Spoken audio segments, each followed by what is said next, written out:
Alright, so the first area that we're going to cover is going to be our solid wash. So that is going to be an even transparent layer of a color. So you can use whichever color you would like, and we are going to fill in that whole area, making sure that the watercolor does not puddle in any spot and that it's even. The next one is going to be the wet on wet. So we're going to start by watering down our paper using just clean water.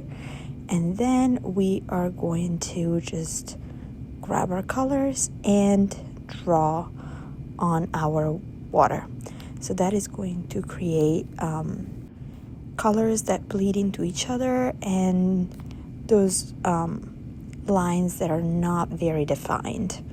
So we are going to fill in all that square. You can draw lines, you can do dots, you can do whatever you want. And then we're just going to see how it spreads in our area.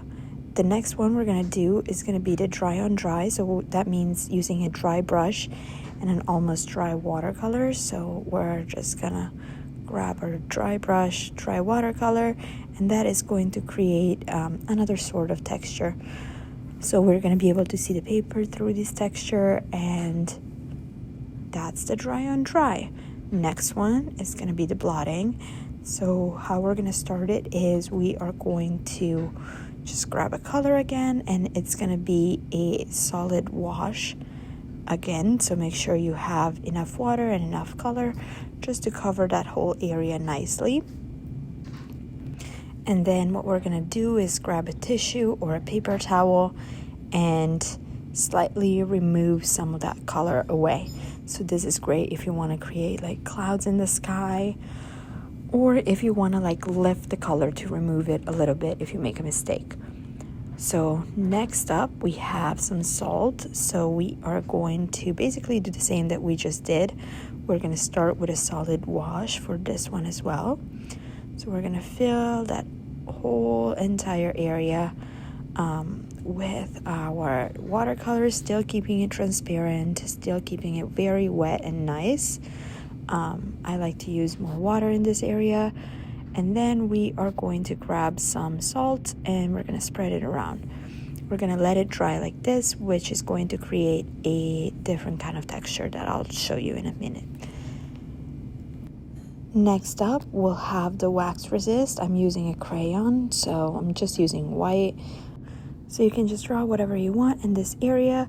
And once we do our solid wash on top of it, it's not going to stick to the wax area. Next up, we'll have our splatter, which is very self-explanatory. You just grab color that's watered down. And you're going to create a splatter effect in that little area. So if you dab it on the brush, you're going to have a more controlled one, or you can just grab the brush and flick it on the paper as well. Next up is going to be our Sgraffito technique, which we are going to start once again with a solid wash. So once we have our solid wash, we can grab any tool that you would be able to scratch with. You can grab an X-Acto knife, you can grab a broken paper clip, you can grab anything that has a scratchy feel to it, and we are going to scratch into that watercolor. So by scratching the paper, we are going to be able to come up with a texture. And as you can see, the color are gonna pull into that little texture a little bit more and become brighter. Next up, we'll have our water drops. So we're gonna start with a layer of a solid wash per usual. And then we are gonna grab some clean water and just drop it on top of that wash, which is gonna spread nicely. So that's another different kind of texture that we can create.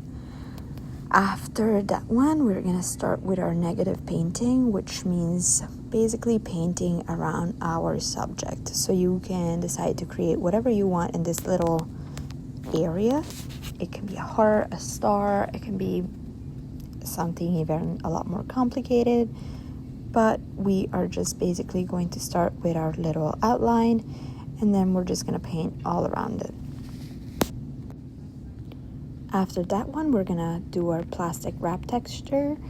So we are just gonna start with our solid wash once again, and then we are going to grab some crinkled up plastic wrap, and we're just gonna place it on top of our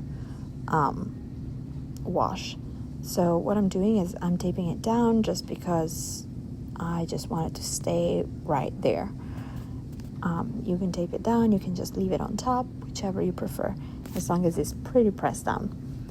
Next thing we're going to do is our masking tape resist, so you can create whatever kind of design or texture you want with your little masking tape, and then we are going to paint on top of it. So we are just going to grab our watercolors, paint on it, and once it's dry, we'll remove that tape, and the paint will have not gone where the masking tape is. And lastly, we'll have our gradient. So we're just going to start with a slightly less watered down paint, and then we're just going to keep using more and more water to keep pulling that color down to make it more transparent and lighter as we just keep going down. Once it's dry, we can also reapply some of the color on top of areas that we pulled on the color with. So once you've made sure that everything is dry, we can start removing the masking tape slowly, and you're going to see that the color didn't bleed. We can remove the plastic wrap, and you're going to see the texture it created, and we can remove the salt and see that other texture over there as well. And then just throw away the salt and the trash can, and don't leave it around, and we're going to see all those textures more up close, and you are done.